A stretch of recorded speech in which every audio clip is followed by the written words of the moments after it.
Hey there, health checkers. Thanks for coming by. I hope you're having a great day. As always, a quick reminder, this content is meant for information and entertainment purposes only and is not a substitute for medical advice, diagnosis, or treatment. All right, let's get into it. Alcohol consumption versus heart health. Crafty researchers find evidence for two-way beneficial axis. I don't always drink Dos Equis, but when I do, it saves my frickin' life.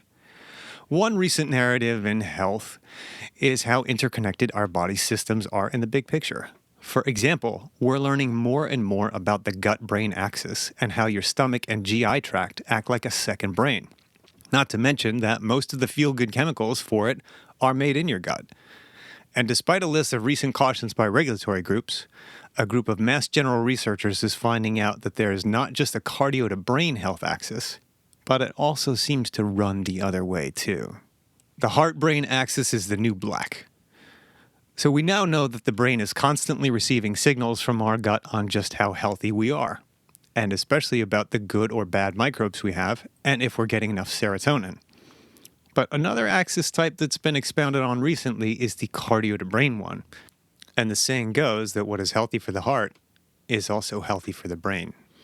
Because if your circulation is great, then the organ at the top of you is probably getting everything it needs too. Especially since the things that make your circulatory system healthy, like cardiovascular exercise, are also healthy for your brain in more ways than one.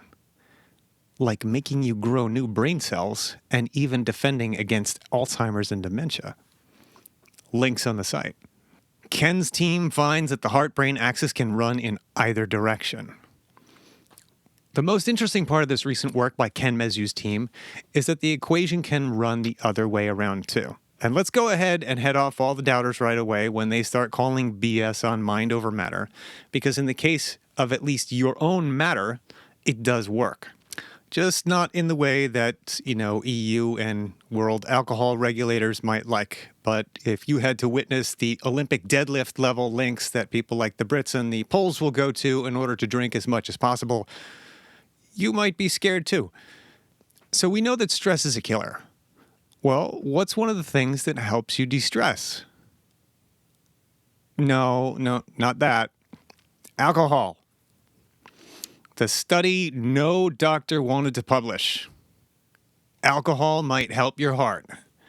So in some work that is redolent of unlikely alcohol champion Stanton Peel's work, the Mass General team did a meta-analysis of over 53,000 survey participants with an average age of 57 and found that moderate alcohol consumption of up to 1 drink a day for women and 2 a day for men was associated with a lower risk of death from cardiovascular disease. And pursuing the threat of stress, they also found that 1, stress levels were higher in those who didn't drink at all. 2, the highest levels of stress were found in the heavy drinkers. And furthermore, they even coaxed more than 750 people into some fancy PET brain scanners and looked at activity around the brain's fear center compared with the one most concerned with executive function. Those are the amygdala and the prefrontal cortex for the nerds out there. And the scans confirmed the results in an even more explicit and concrete way. But wait, it gets better. We'll say it again, from the Whitehall study to today, stress is a killer. Because previous work by the exact same group of researchers confirmed what several other studies have said previously. Elevated stress with high levels of amygdala activity is strongly associated with some very, very bad health outcomes, like heart attack, stroke, and overall early mortality.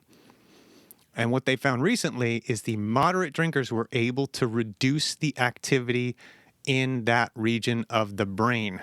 And because of that magic, they ended up with a 20% lower risk of a major cardiovascular event compared with even the non-drinkers, which is really kind of amazing because you'd think the non-drinkers would automatically be healthier.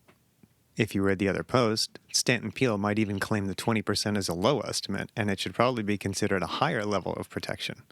He might even go on to point out regular moderate intake is also associated with lower incidence of coronary artery disease, dementia, cognitive decline, and even stroke.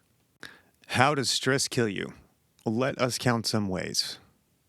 So how does stress kill?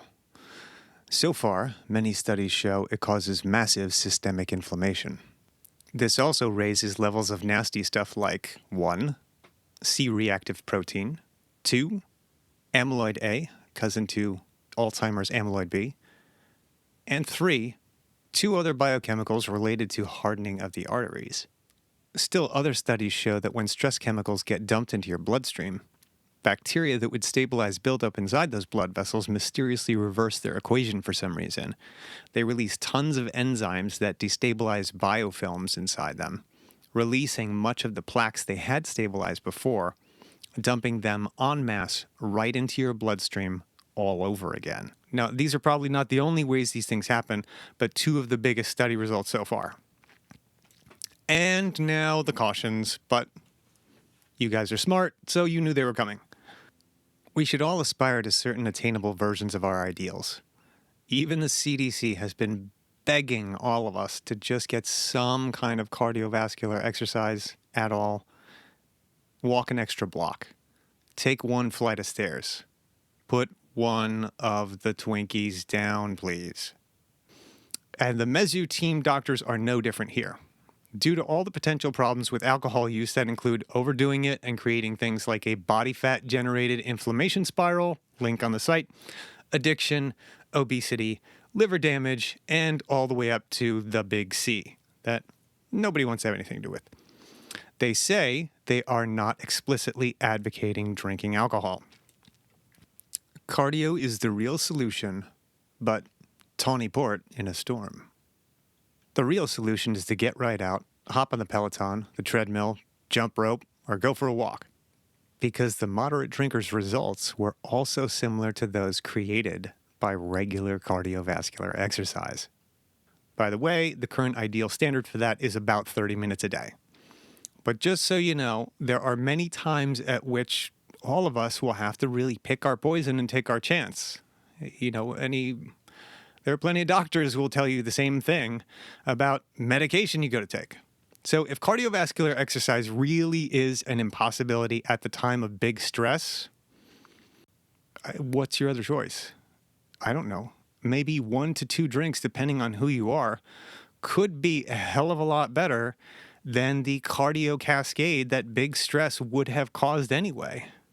But, just don't make it a habit and become a slave of alcohol. Anyway, thanks again for coming by. And remember, if you find any health information out there you're going to actually do something about, always take it to your doctor first. Only a pro can keep you safe.